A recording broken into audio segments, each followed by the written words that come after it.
All right, I wanted to cover two things that I forgot in the last video I just recorded. One is that part of the reason that forearm rotation is critical is that one, if the forearm isn't relaxed, it's going to affect the fingers. Two, it's also going to affect the wrist, and I think some of that is a matter of positioning. So like as I rotate my forearm, it changes the relationship to gravity of the fingers, but I also think, or of the wrist. So now gravity is impacting. You can kind of think of it as, rather than the shoulder to arm joint being the only thing positioning the wrist in combination with gravity, now the forearm is also having an impact on that, which you don't want.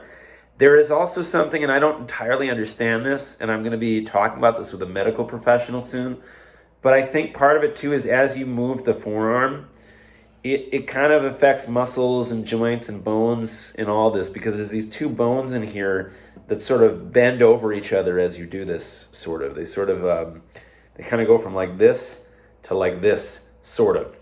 And so that messes with the muscles and the tendons in the forearm, and as we discussed already, the muscles and tendons of the forearm run through the carpal tunnel into the wrist. So that's why it's important to keep the wrist relaxed. The forearm relaxed. One exercise you might like to try doing is just rotating the forearm while on the guitar. So going really, this would be pronated, and then relax, and then going really supinated, and then relax. And the last thing I wanted to mention too is the reason the wrist is so tricky is because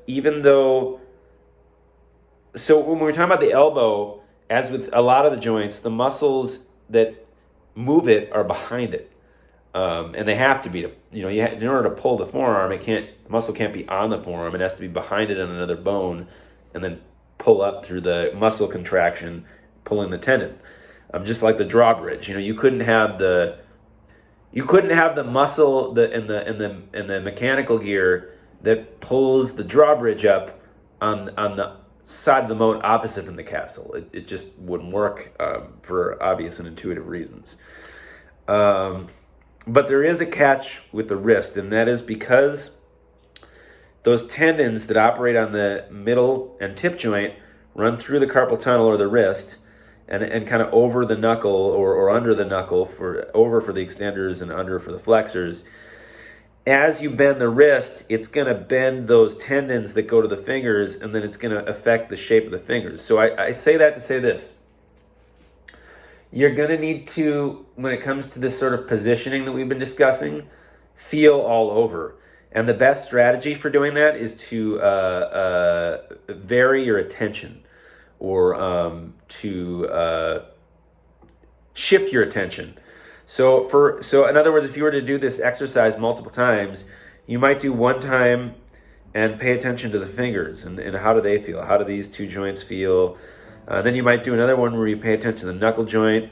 You might do another one where you pay attention to the top of the hand and the palm and feel for tension in there. And you always kind of want to go back to your baseline. So pretty regularly when I was first learning this, and even now still as I'm refining it, I go back, okay, what does it feel like when it's at rest?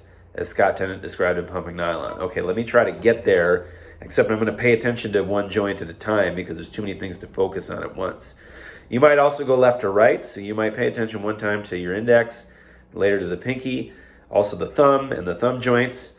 And then, because the thumb has this joint here, and then there's one that kind of is at the base as well, here. And then the forearm rotation would be your next thing, and the wrist, and then the elbow, and then finally the shoulder to arm joint up here and its muscles. So you might spend one time saying, okay, does my shoulder to arm joint feel relaxed? Okay, cool. So let me go up. Okay, how does my forearm rotation feel? Ooh, it feels like I'm a little bit, there's some tension in there. Let me air that out. Let me go, what does it feel like when I'm relaxed? Okay, let me get that. Okay. So now I got that. Okay.